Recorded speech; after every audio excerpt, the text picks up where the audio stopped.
Queridos, um dos privilégios que nós temos como igreja é acolher pessoas, receber pessoas e fazer com que essas pessoas se tornem participantes aqui da nossa igreja. Isso é uma coisa muito boa. Existem muitas formas, muitos caminhos pela qual as pessoas hoje conhecem a nossa igreja e fazem parte. Projetos durante a semana inteira, eventos que acontecem.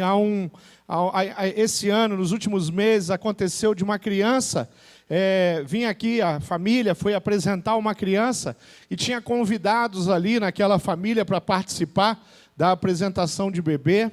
E a avó da criança pediu para que o outro neto dela, que também não tinha sido apresentado, que não são evangélicos, se poderia apresentar, e nós abrimos as portas e falamos, traga essa criança, nós queremos orar e apresentar. Então, no outro mês, já teve uma apresentação desse outro bebê, e assim essa família foi chegando, conhecendo, e assim nós podemos acolher essas pessoas. Os nossos ministérios todos têm essa vocação de acolher pessoas que vêm aqui porque está acontecendo o Barbaracá, aquele evento de celebração dos 15 anos, pessoas que vieram aqui porque vieram participar de um casamento, pessoas que vieram e conheceram a nossa igreja porque estiveram num funeral. Num funeral a gente pode conversar com as pessoas e convidá-las a estar conosco, a vir aos cultos, conhecer. No nosso culto de quinta-feira, muitas famílias têm se chegado nesse culto de quinta-feira. Nós temos o nosso batalhão ali, de psicólogos, as pessoas que atendem, recebe a grande maioria das pessoas que são atendidas, né, pastor? São pessoas que não são da nossa comunidade, não são da nossa igreja. Nós temos o ABC Vida com tantos projetos ali, as nossas irmãs do Enxoval Solidário. Nós temos encontros de casais, nós temos a juventude, nós temos os nossos guardiões, juniores, as crianças. Em todos os lados nós alcançamos pessoas. As pessoas são atraídas e elas chegam aqui e começam e têm o primeiro contato com a nossa comunidade, com a nossa igreja. E tudo isso é muito válido, é muito bom, é muito gostoso. Nós temos alegria em poder participar daquilo que nós cremos e oferecer aquilo que nós temos, os cursos, CFI, pessoas que vieram para estudar na IBB, para fazer um congresso, para fazer um curso. Tantas são as maneiras com que as pessoas podem se tornar um de nós, membro dessa comunidade, participantes da Igreja Batista do Bacaxeri. Mas eu quero falar sobre uma estratégia que foi escolhida por essa igreja há próximo de 20 anos atrás e que tem sido o carro-chefe em entrar e alcançar essa cidade, conhecer pessoas e trazer para fazer parte da grande família IBB, que são os nossos pequenos grupos multiplicadores, os PGMs. Eu queria tratar hoje esse tema de como o PGM é um lugar especial de acolhimento. Muitas das pessoas que chegam aqui, seja num culto, que chegam aqui, seja num evento, que vêm participar de alguma coisa, que vêm receber alguma bênção da nossa igreja, são enviadas, são, no mínimo, desafiadas. Nós oferecemos a elas a oportunidade de ter uma família e participar de um pequeno grupo. E muitas vão, e assim as coisas acontecem. Eu tenho sido tremendamente abençoado. Se eu pego as experiências que eu tive ontem, no sábado, e hoje, nesse domingo, com os nossos pequenos grupos, o meu coração já se alegra tanto, porque ontem eu fui convidado a falar num evento, um campeonato que está acontecendo aqui no Paraná, um campeonato que tinha pessoas de vários países em torno do Brasil, próximo da América do Sul, pessoas de outros estados, de outras cidades. Era um campeonato de Hapkido. Não sei se você já viu essa luta, mas nós temos pessoas na nossa igreja que participam. E eu estava lá, e eu fui lá, tinha autoridades, e eu falei, compartilhei o evangelho, e eu estava falando para aqueles jovens, o Oswaldo Cruz, aquela praça Oswaldo Cruz, onde tem ali o ginásio, estava cheio de pessoas. E ali eu estava falando para ele sobre Eclesiastes 3, há tempo de todas as coisas, e eu dizia para aquele jovem, agora é o tempo de aprender, é o tempo de se desenvolver nessa arte marcial, mas Deus tem um propósito, é para abençoar, para servir, para que outras pessoas possam crescer através da arte. E eu estava compartilhando com eles. E quando eu terminei, ali, o líder, a pessoa que é mestre de Hapkido, eu fui até a arquibancada com ele, e lá eu encontro o pequeno grupo dele que estava lá com ele. E a líder falou para mim: pastor, a Valéria, nós viemos aqui apoiar o nosso irmão Newton. Que coisa boa é você ver isso. Hoje pela manhã eu participei do primeiro culto, celebrei a ceia aqui com os irmãos, saí daqui e fui fazer um funeral de uma pessoa que eu não conhecia, a dona Rosa. Mas ela é mãe de uma irmã da nossa igreja, a Juliana, e o Paulo, Chiquito. E eu estive lá, e ali tinha alguns familiares, mas membros da nossa igreja não paravam de chegar. Pequeno grupo ali, o pessoal do Boqueirão participando, indo lá abraçar. Teve um momento que o pequeno grupo da IBB era a maioria naquele funeral. Essas coisas me faz olhar e enxergar de fato que nós temos alcançado o nosso objetivo, de que os PGMs são porções, são famílias que abraçam, que cuidam, que acolhem as pessoas e amam verdadeiramente. Quantas vezes eu já fui abençoado pelo pequeno grupo onde eu participo, quantas vezes você já foi abençoado. Nós vivemos, nós acreditamos, nós pregamos, nós ensinamos, nós capacitamos. Temos 2 eventos importantes na nossa igreja, na formação, na capacitação, no desenvolvimento dos nossos líderes, para que cada vez tenhamos mais êxito, possamos trabalhar, realizar esse projeto de Deus com mais excelência. E é esse exatamente o alvo, o objetivo que nós temos. João capítulo 15, versículo 16, tem um texto que diz: vocês não me escolheram, mas eu escolhi, para que vocês vão e deem fruto, fruto que permaneça, a fim de que o Pai conceda a vocês o que pedirem em meu nome. Podemos conhecer muito o coração de Jesus quando nós olhamos a palavra dele. E o coração de Jesus é que, como igreja, nós possamos frutificar. E sim, ser essa igreja acolhedora que recebe pessoas, que abraça pessoas e que se envolve com pessoas. Eu escolhi um texto muito conhecido para ler, para a gente analisar junto, que é Mateus 14. E eu vou ler do versículo 14 até o versículo 21. E esse texto diz o seguinte: abriu aí a sua Bíblia, Mateus 14, a partir do versículo 14.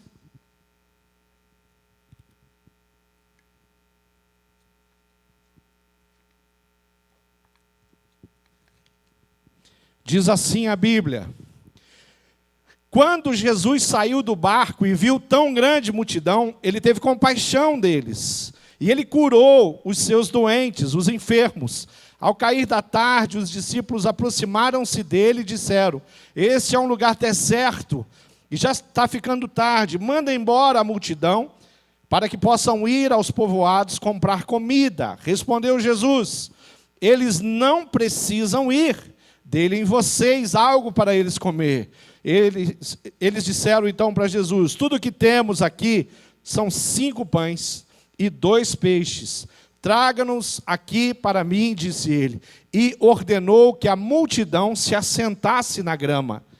Tomando os 5 pães e os 2 peixes, e olhando para o céu, deu graças e partiu os pães. Em seguida, deu aos discípulos, e estes deram à multidão. Todos comeram e ficaram satisfeitos.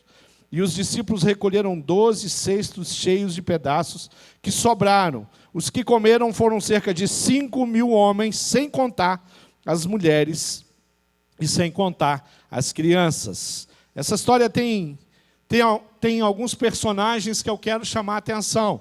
O primeiro personagem, os primeiros personagens que vai ser citado aqui é justamente a multidão.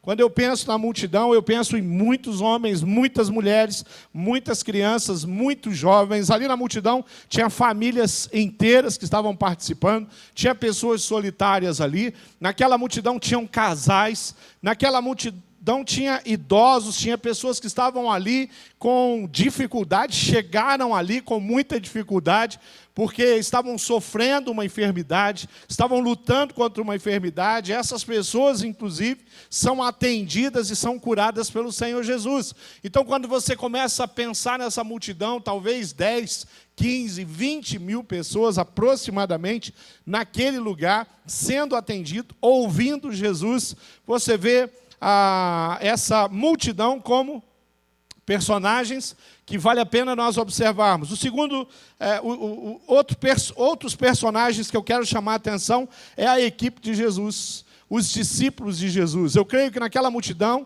os discípulos, creio que os 12 estavam ali com ele, creio também que alguns seguidores, mulheres que seguiam Jesus, que trabalhavam ali, ajudavam Jesus no seu ministério. A Bíblia fala de pessoas que sustentavam o ministério de Jesus financeiramente. Eu creio que pessoas assim estavam ali com ele, estavam ali perto da multidão, junto de Jesus. Mas um personagem que eu quero chamar a atenção é esse personagem chamado Jesus Cristo. Porque se Jesus Cristo não tivesse ali, aquela multidão não estaria ali. Se Jesus Cristo não tivesse ali, aquela multidão não seria atendida. Se ele não tivesse ali, não haveria acolhimento. Ninguém seria alimentado. Se Jesus Cristo não tivesse ali naquele lugar, com aquelas pessoas, nada do que nós lemos aqui teria acontecido. Ou seria mais um evento, mais uma multidão. Às vezes uma multidão se reúne com propósitos e a coisa sai do controle. Uma multidão estava lá em Juiz de Fora essa semana para receber o candidato, o deputado Bolsonaro. E saiu do controle, lá as pessoas não foram curadas. Um saiu muito ferido daquela multidão. Então, não basta ser uma multidão. Não basta estar no lugar onde tem uma multidão. De repente você participa de um evento, de uma igreja, e tem uma multidão, é muita gente que está lá. Mas você nunca vê a ação e o poder de Deus naquele lugar. Você não vê pessoas sendo curadas. Você não vê pessoas sendo restauradas. Não basta ser ou se reunir numa multidão. A pessoa de Jesus tem que estar lá.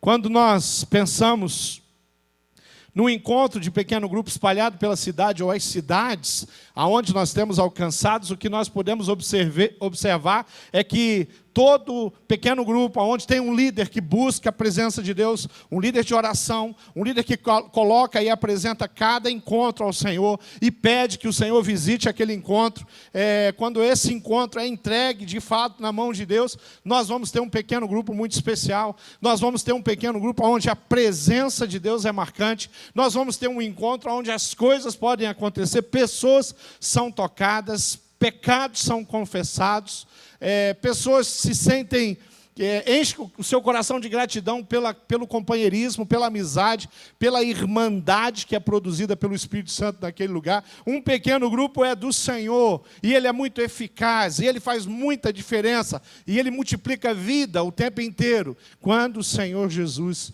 de fato, está ali naquele encontro. Porque senão pode ser mais um compromisso dos crentes. Pode ser mais um compromisso na agenda semanal. Pode ser mais uma terça-feira à noite, uma quarta-feira à noite, uma sexta-feira à noite que eu tenho um compromisso. Quando nós olhamos esses personagens, essa multidão sedenta, discípulos que estavam ali nesse episódio, só para aprender uma lição. Eles nem estavam preparados para servir. Às vezes nós nos apresentamos, nos colocamos e aceitamos o desafio. De repente o supervisor fala assim, olha, eu preciso que você assuma a liderança desse pequeno grupo. O pequeno grupo está crescendo. Aí o seu líder fala, olha, você é a pessoa mais qualificada aqui, que eu entendo que tem um coração no lugar certo, que tem um testemunho cristão, então você deve assumir a liderança desse pequeno grupo. De repente você assume aquele pequeno grupo, mas quando você vê a fome das pessoas, a hora que você vê a necessidade das pessoas, você fala assim, eu não dou conta disso não. É muita encrenca. Está chegando gente muito arrebentada. De repente você vai ter aquele sentimento da auxiliar de enfermagem, que recebe lá no hospital uma pessoa que está estribuchada por um acidente, o corpo dela está todo recortado, só que não tem médico para fazer uma cirurgia urgente. O que é que essa auxiliar de enfermagem faz? Tânia, você pode me dizer o que a auxiliar de enfermagem faz? Se não tem um médico para fazer a cirurgia, se a capacitação dela não envolve ela poder resolver e fazer aquela cirurgia, e abrir logo, rasgar aquele peito lá, abrir aquele negócio lá, e botar as coisas no lugar lá dentro. Difícil, né? Às vezes a gente sente assim. Chegou uma família aqui, pastor, toda arrebentada. O diabo pintou e bordou com essa família. Ele destruiu todos os sonhos dessa família. Ele acabou com a raça desse homem, dessa mulher. E essas crianças estão perdidas, esses adolescentes estão num fogo cruzado doido. E eu? O que eu faço? Eu, quando olho essa história, eu vejo os discípulos fazendo exatamente isso. Eles estão perdidos, eles não sabem o que fazer. Eles têm uma ideia. A ideia deles é: vamos mandar a multidão embora. Vamos mandar a multidão para casa. Nós não podemos fazer absolutamente nada para essa multidão. Querido, no coração de Deus tem um desejo. E o desejo do coração de Deus, sabe qual é? É usar você. É usar a sua vida para que as pessoas sejam acolhidas, para que as pessoas sejam recebidas. Jesus deu um direcionamento, a palavra de Deus nos ensina, nós vamos encontrar no livro de Mateus, no livro de Marcos, a nossa vocação ali, dada, eu digo até exigida pelo Senhor. O Senhor fala: você vá e faça discípulos.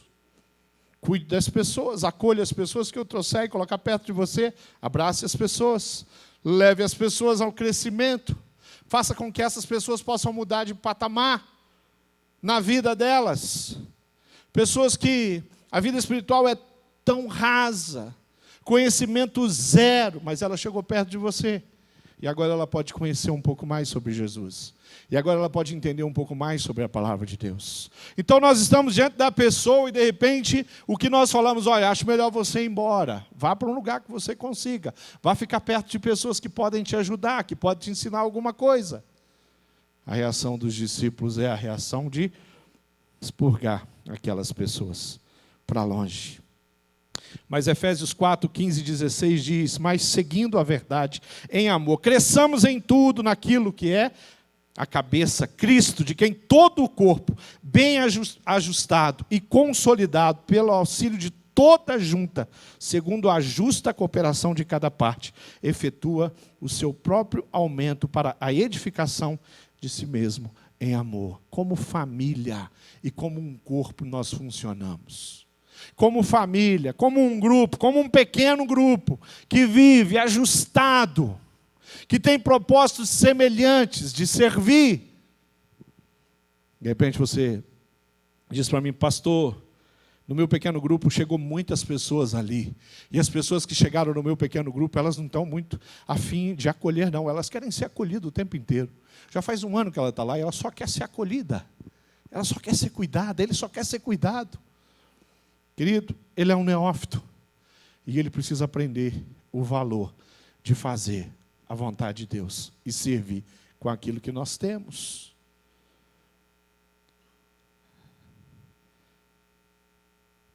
A auxiliar de enfermagem faz o papel dela.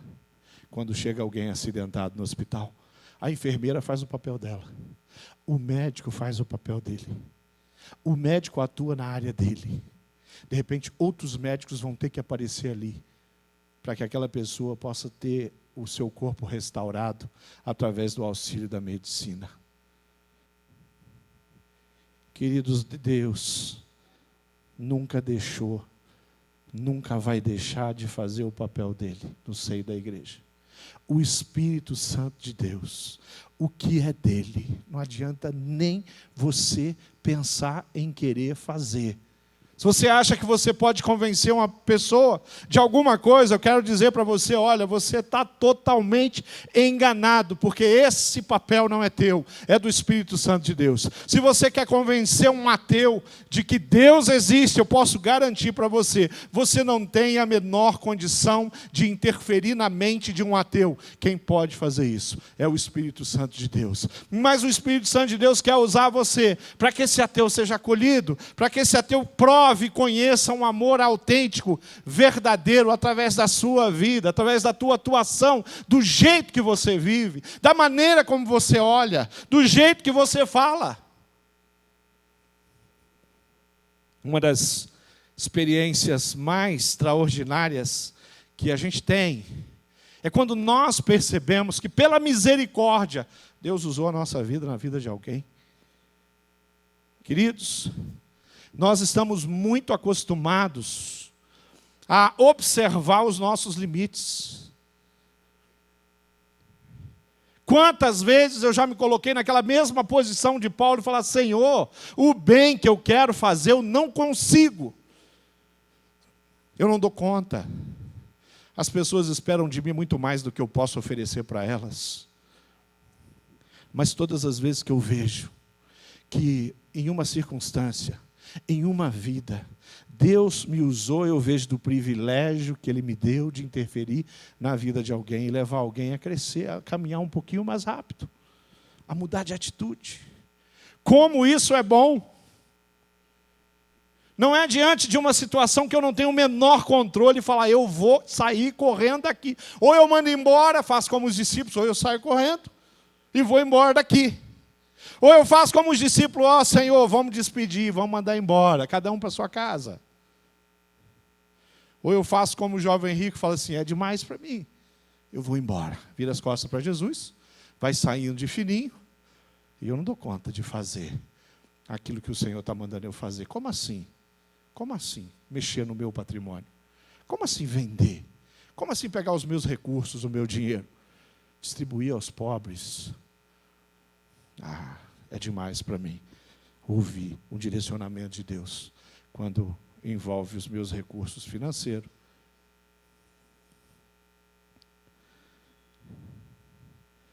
Quando a gente começa a observar esse texto, nós não podemos tirar os olhos da pessoa de Jesus e ver a maneira como Ele vai trabalhar, a paciência que Ele tem com aqueles discípulos. É a mesma que Ele tem comigo, é a mesma que Ele tem com você. No versículo 15, está ali, e os discípulos eles têm uma justificativa muito boa. Eles vão falar assim, Senhor, esse aqui é um lugar deserto, já está ficando muito tarde, olha, está anoitecendo. E à noite, no lugar deserto, várias coisas vão acontecer. Primeiro que vai ficar frio. Segundo que não tem alimento. Quem mora em Curitiba sabe, no frio a gente come mais, dá mais fome, não é? Durante o dia, aquele calorzão do deserto, dá para enrolar a fome. Mas chega a noite, chega o inverno, chega abril, junho, frio bate, segura. Vai ficar gordinho igual o pastor Tunala. Esse é um lugar deserto. Como é que você define o seu PGM? Quem é líder de PGM aqui? Levanta a mão, os líderes de PGM. Benção, vários aqui. Como é que você define o seu PGM? Você pode dizer, pastor, eu posso garantir para o senhor, o meu PGM não é um lugar deserto. Não é um lugar onde nada acontece. O meu PGM não é um lugar onde as pessoas não são alimentadas. Pelo contrário, nós temos alimentado as pessoas com todas as nossas limitações, com todas as nossas dificuldades, às vezes com poucos recursos. Poucos recursos.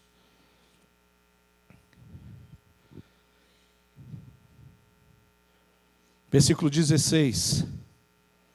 Jesus tem um direcionamento e ele diz assim, eles não precisam ir. Vocês querem que eles vão embora, mas eles não precisam. Vocês vão dar de comer. É aquela pessoa que chega e você fala, mas Senhor, eu não vou dar conta não, isso aqui tem uns 2 anos de trabalho duro, de atendimento, de gabinete, é doido. Quem sou eu para conseguir algum resultado com essa pessoa, com essa família? E de repente o que o Senhor Jesus fala para você, Márcio, mas é você que eu quero. Você que vai cuidar. Você seja mais paciente, paciencioso. Aí você fala, mas Senhor, o senhor não podia ter mandado essa mulher para outro pequeno grupo, não?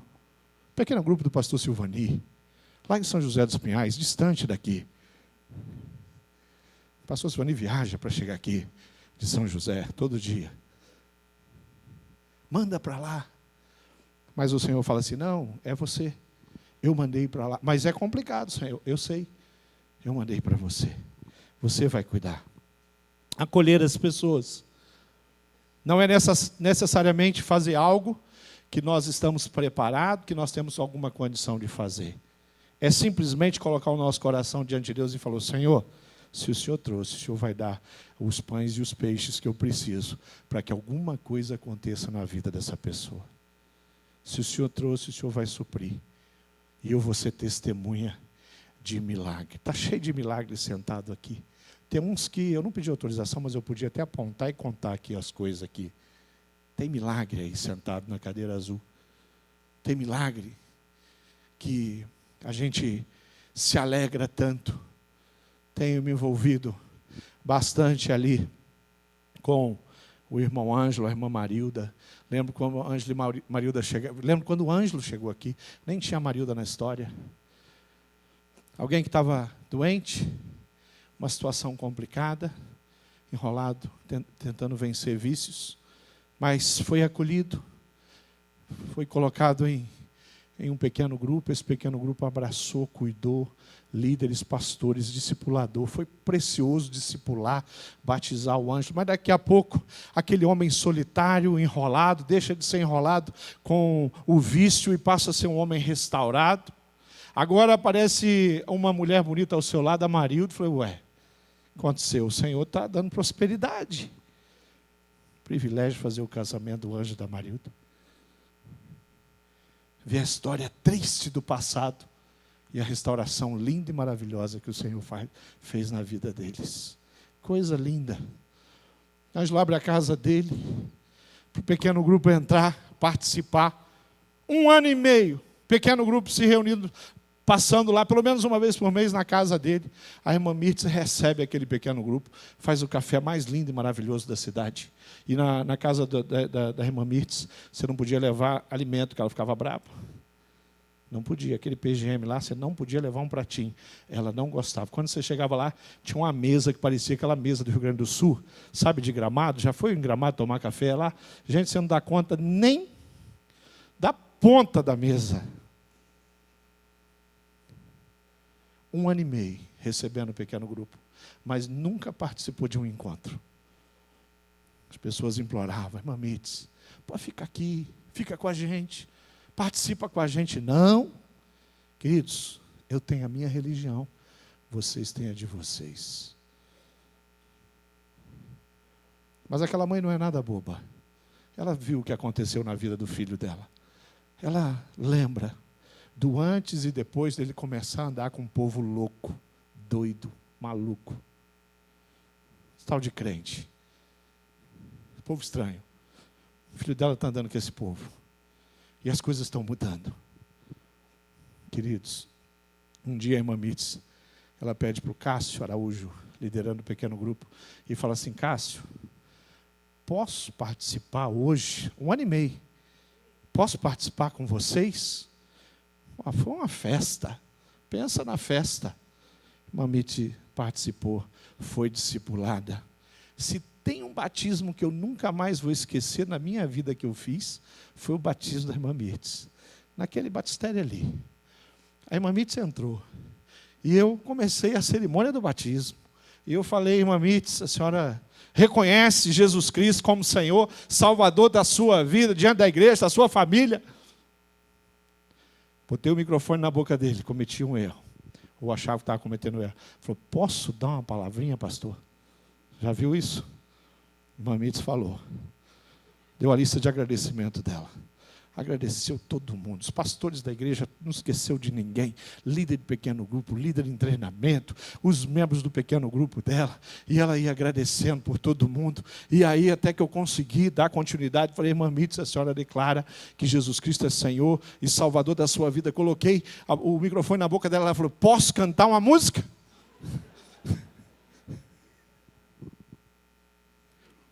Irmã Mitz está aí, todo domingo de manhã. Coração dela restaurada. Você não vai encontrar mais santo na casa dela. Já se passaram alguns anos, pelo menos uns 5 ou 6 anos. Do batismo dela, talvez uns 4 anos. Nós estamos negociando para batizar o esposo dela. Logo, logo vai ter outro batismo de outro senhorzinho aqui, que é o irmão Antônio. Queridos, 1 ano e meio indo na casa dela. 1 ano e meio indo até o bairro Alto, entrando na casa dela, para alcançar a irmã Mirtes. Você vai me dizer que tem uma estratégia melhor do que os pequenos grupos multiplicadores espalhados pela cidade?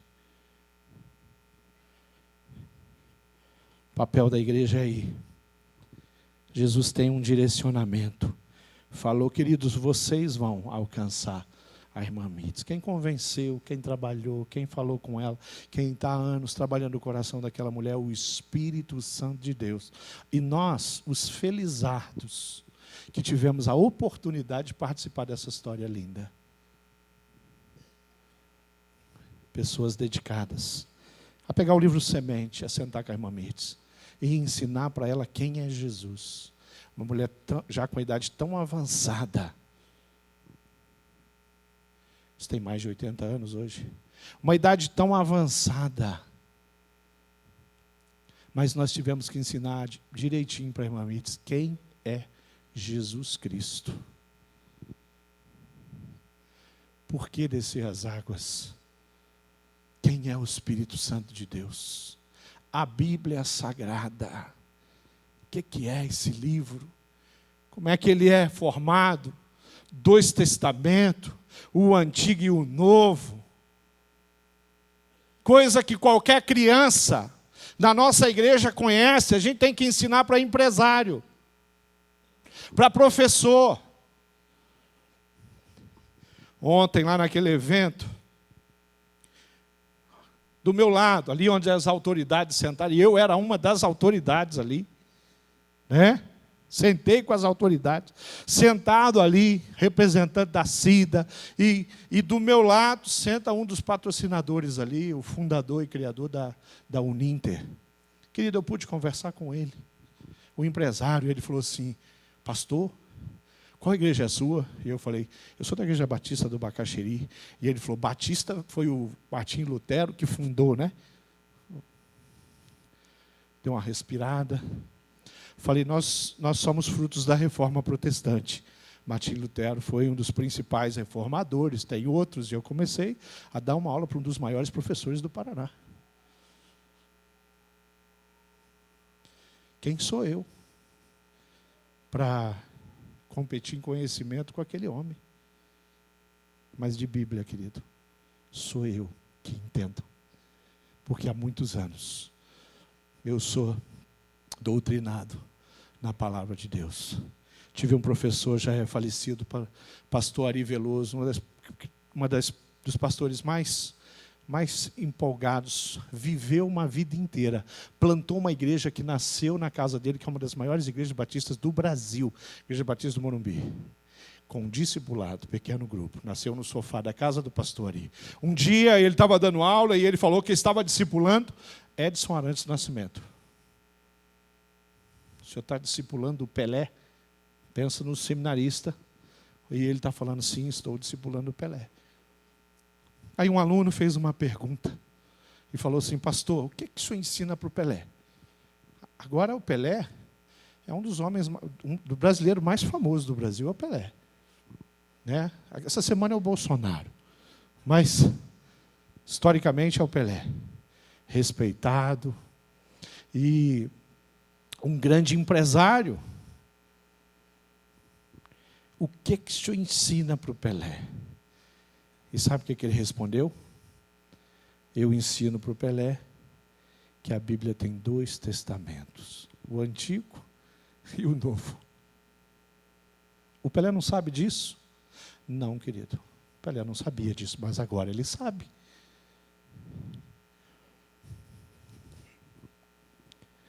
Queridos, Deus nos chamou para alimentar as pessoas, para ensinar. Ele falou, vocês é quem vão alimentar as pessoas.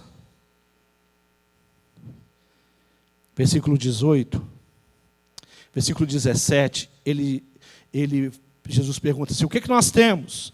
E eles falam, Senhor, nós temos 5 pães e 2 peixes.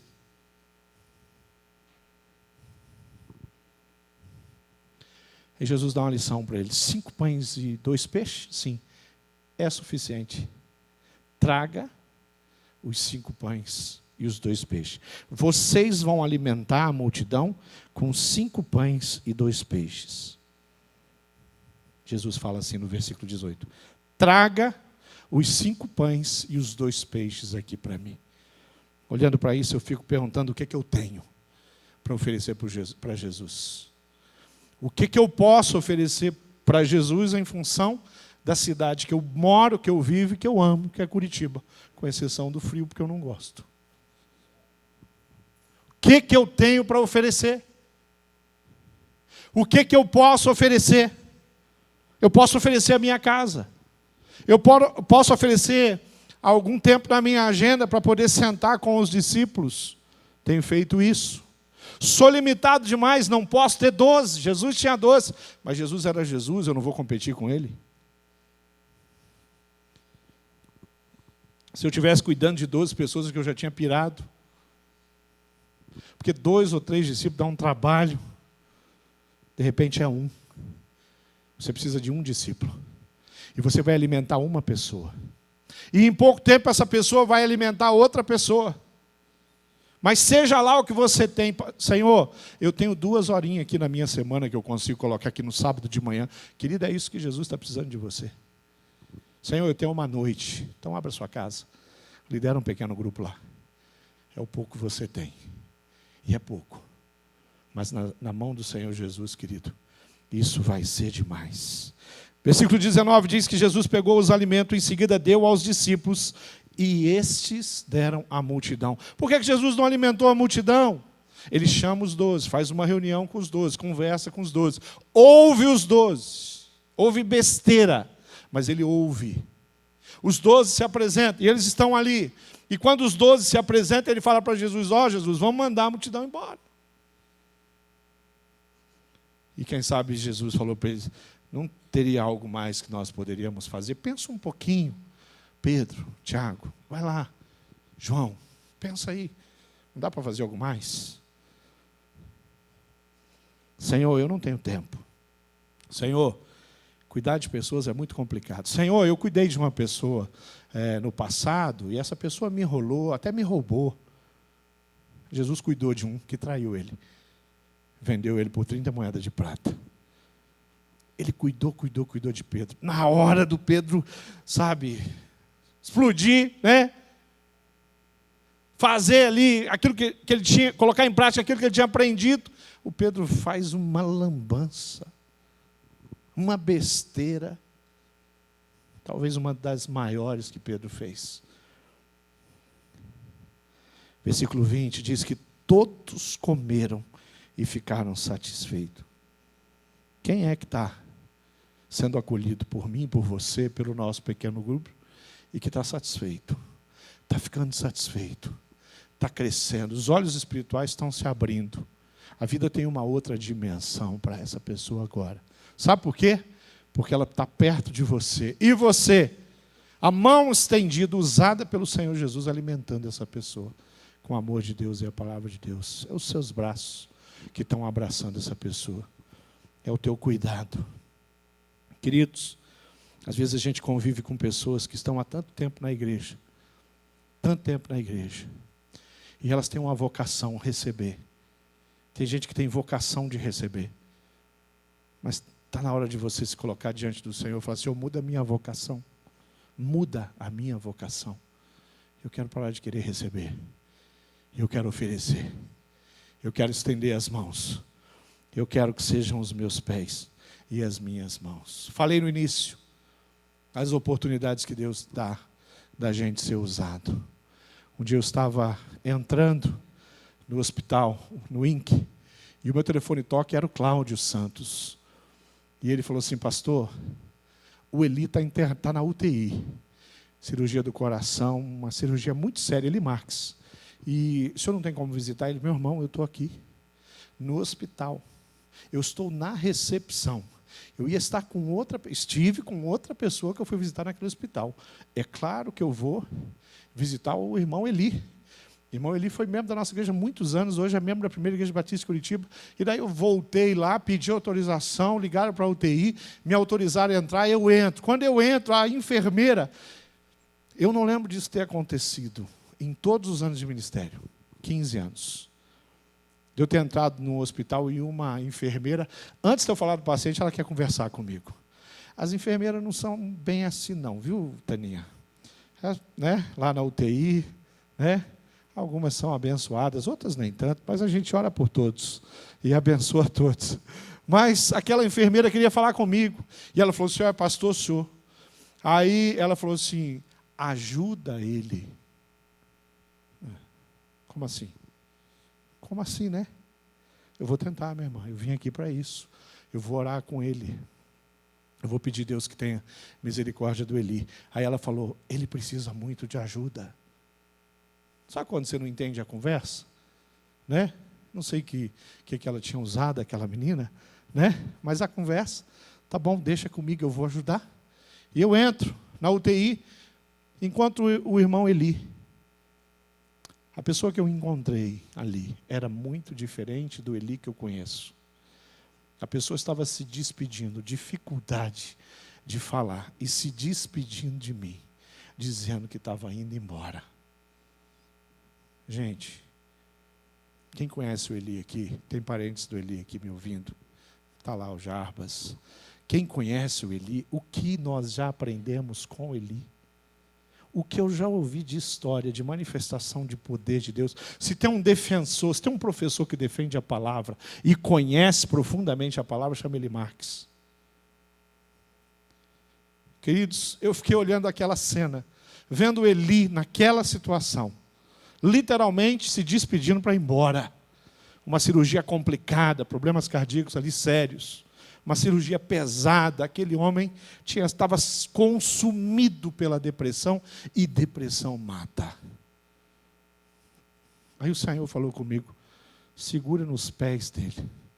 Eu fui na cadeira dele, ele falou: pastor, você segura meus pés? Foi porque o Senhor mandou. Segura nos pés dele.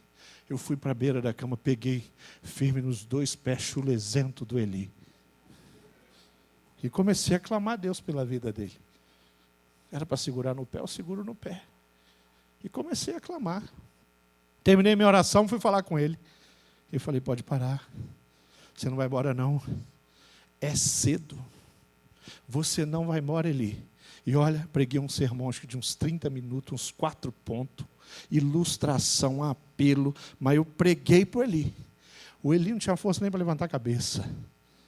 Mas em poucos dias, eu estava na casa do Eli. E quem vai no portão para abrir o portão para mim entrar é ele. Queridos, o que eu tinha para oferecer para o Eli? Aquela enfermeira estava maluca? Se os médicos abriram ao peito do Eli, não puderam resolver, eu é que vou resolver? Não tem a menor condição, Taninha, menor condição. Mas o Espírito Santo de Deus não tinha contado os dias do Eli. Não era aquele dia que o Eli ia partir. O Eli está aí, trabalhar, achou que ia embora. Talvez até quisesse ir, porque o lugar que ele iria seria, com certeza, melhor do que aqui. Mas não era o plano de Deus. Às vezes você não tem muito para oferecer. Eu conto uma história dessa, que alegrou meu coração, mas eu tenho uma centena para contar, de pessoas que eu olhei e falei: Senhor, se o Senhor tivesse aqui, o Senhor tocava essa criança, levantava dessa cama. Senhor, se o Senhor tivesse aqui, o Senhor ia tocar a vida dessa jovem. Henrique e Ione, lembra da Clariana? Como nós clamamos pela vida. E Deus fazendo um milagre muito maior do que aqueles que a gente estava imaginando. Deus usou a vida da Ione. A Ione conheceu a Clara num elevador. Não foi? A Ione traz a Clara aqui para mim, porque ela queria que o pastor orasse, né? A Ione ofereceu: você não quer que o pastor ore pela sua vida? Queridos, a Clara não sabia exatamente o que ela tinha, mas em menos de uma semana nós já tínhamos o diagnóstico. Ela tinha um câncer no estômago. A Clara viveu 6 meses. 6 meses, o PGM ali do Henrique e da Ione tiveram que mudar. Essa história está num dos meus livros. O PGM teve que mudar a rotina, eliminar o lanche, porque a Clara não podia comer, então não tinha mais lanche naquele PGM. Alguns encontros, a Clara estava deitada, eles estavam lá no quarto da Clara, fazendo o PGM. Por quê? Porque eram os 5 pães e 2 peixes que eles tinham para oferecer para o Senhor Jesus. 6 meses na vida de uma jovem, que nem família tinha aqui em Curitiba, até o dia de conhecer a Ione. Porque daí veio a Ione veio, entrou, trouxe o PGM dela, pronto, agora ela já tem uma família. E no funeral da Clara, tinha quantas pessoas da família? Uma meia dúzia. Mas o nosso grupo não era uma meia dúzia. Nós estávamos lá. E o nosso povo estava lá se despedindo e chorando de uma jovem que foi direto para a presença de Deus. Quem pregou aqueles últimos 6 meses ali foi a Clara. Isso eram 5 pães e os 2 peixes que nós tínhamos. Eu vou parar, porque se eu não parar, eu continuo.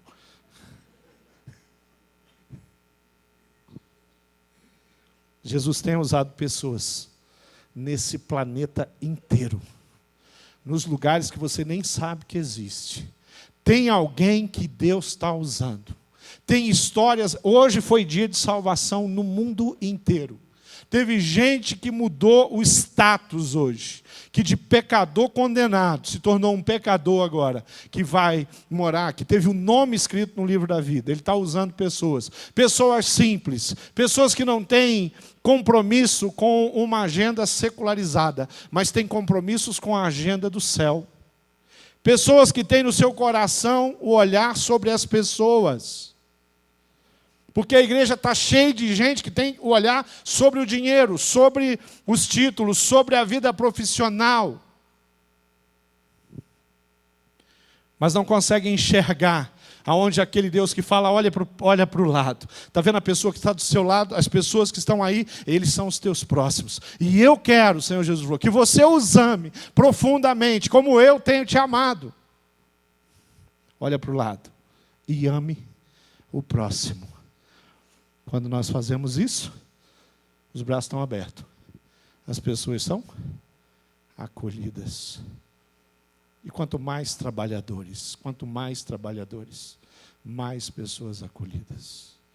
Poucos trabalhadores, poucas pessoas são acolhidas. Jesus fala em João 15:15, já não vos chamo servos, porque o servo não sabe o que faz o seu senhor.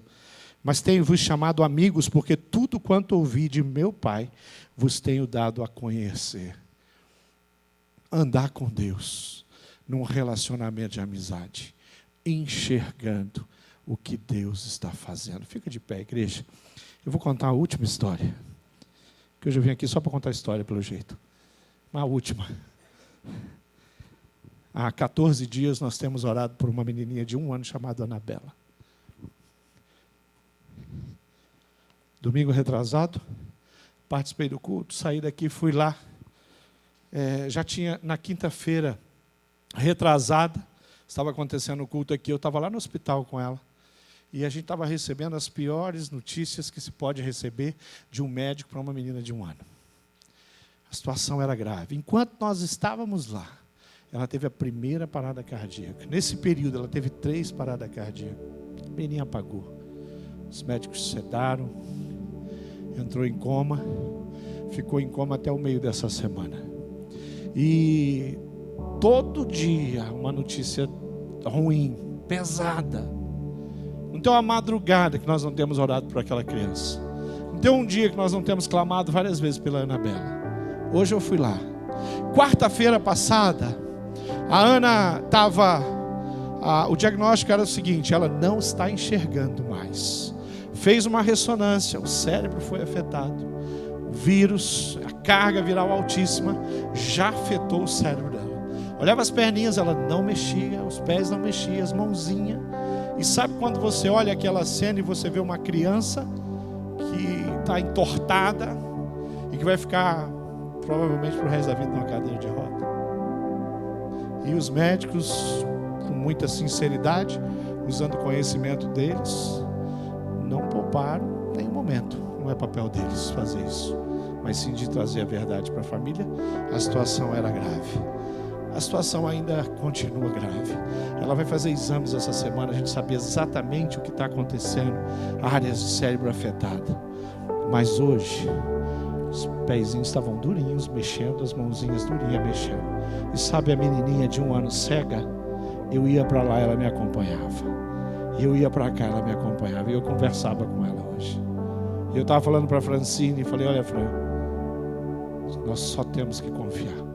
Porque o nosso Deus é Deus de milagre e de restauração.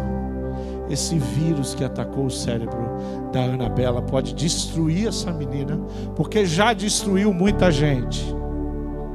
Mas enquanto essa menina respirar, nós vamos orar. E nós vamos pedir que Deus restaure ela. E Deus está fazendo isso. Eu creio tanto que nós vamos ter. A Anabela estava aqui há um mês atrás, pastor. Estava no culto aqui, um mês. Estava aqui. Estava no colinho do Carlos, do pai dela. E agora está lá, no hospital. 14 dias fez hoje que ela está internada. Mas eu creio em Deus. Está cheio de família na cidade, precisando de ouvir você e a sua fé. Está cheio de enfermos essa cidade, precisando da sua visita, do seu pequeno grupo. Cheio de pessoas. Pensa nas oportunidades. Hoje lá no enterro da Dona Rosa, eu conheci uma mulher e ela me contou a história dela. 11 anos, com a mãe, Alzheimer. Já tem colostomia. A alimentação dela é toda paramental.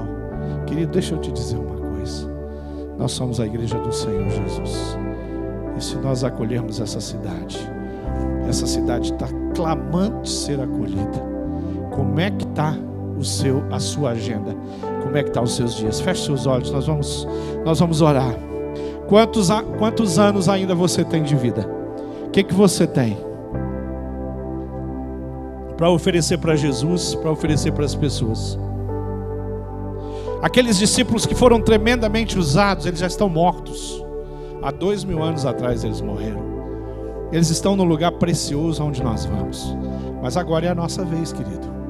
Agora é a minha vez. É a vez de eu trabalhar. É minha oportunidade.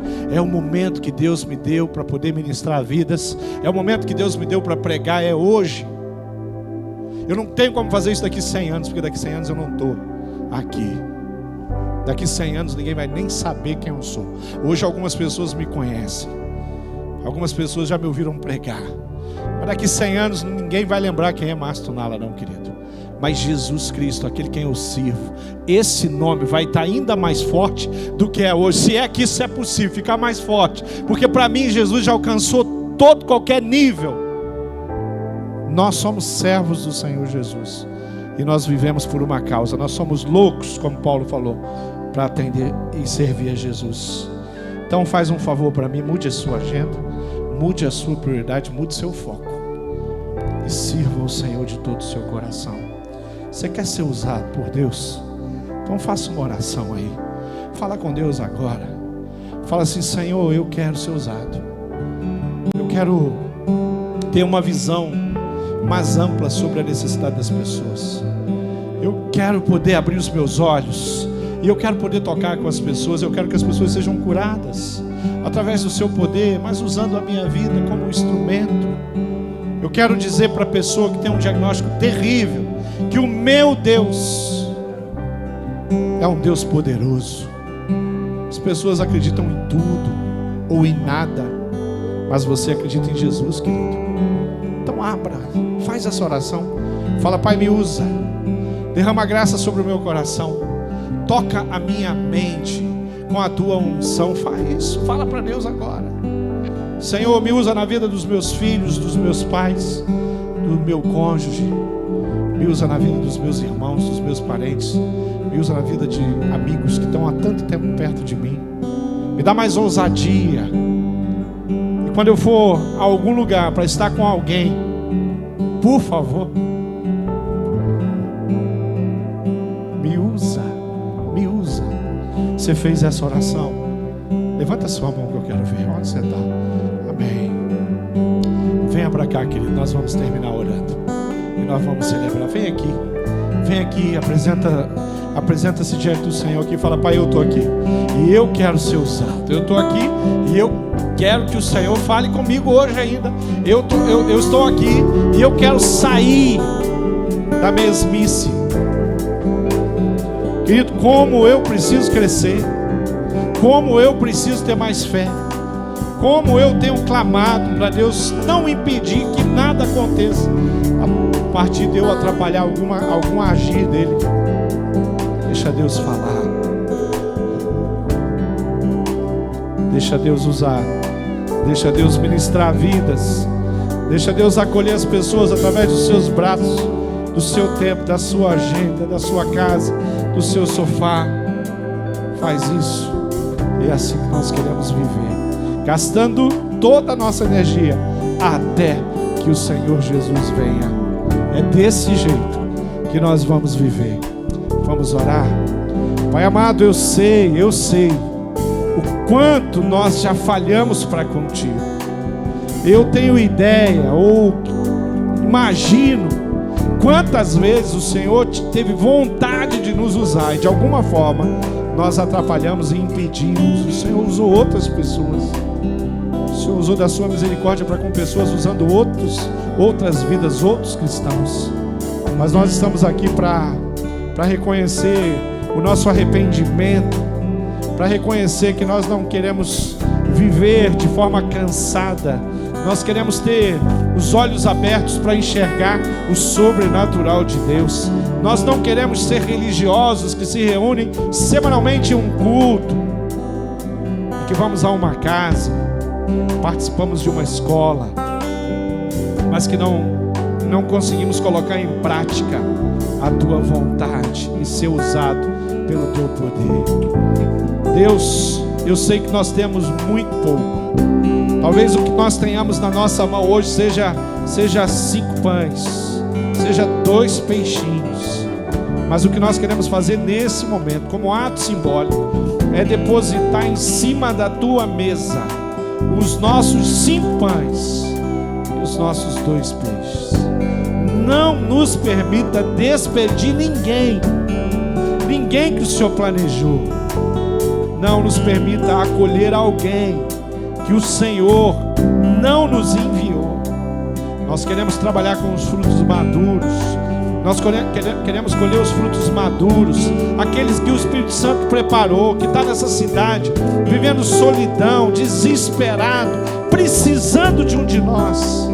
Precisamos conhecer os nossos encontros, aquele encontro cheio da presença de Deus. Eu peço graça no coração dos líderes de pequeno grupo. Eu peço que o Senhor visite esses homens, essas mulheres, os nossos jovens, adolescentes, juniores já liderando. Que o Senhor toque eles, Pai. Dê visão a esses homens, Pai, para que eles possam fazer a Tua vontade de uma forma simples. Só através de uma obediência prática nós nos entregamos e nós clamamos que o Senhor derrame a Tua graça sobre nós.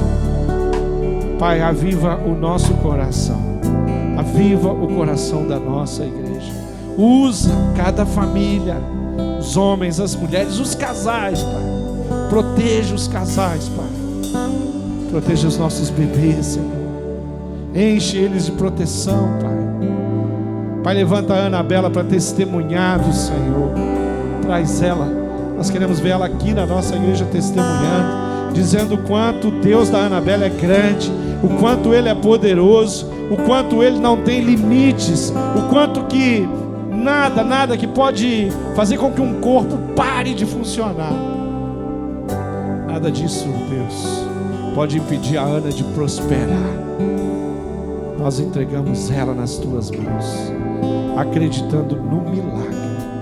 Nós oramos em nome do Senhor Jesus. Nós somos o teu povo, escolhido, Senhor, separado, povo adquirido, comprado com preço precioso, caríssimo, que foi o seu sangue. Nós somos a tua igreja, Pai, e nos use segundo a tua vontade. Eu oro no nome precioso de Jesus. Hoje e sempre nós confiamos no Senhor. Amém.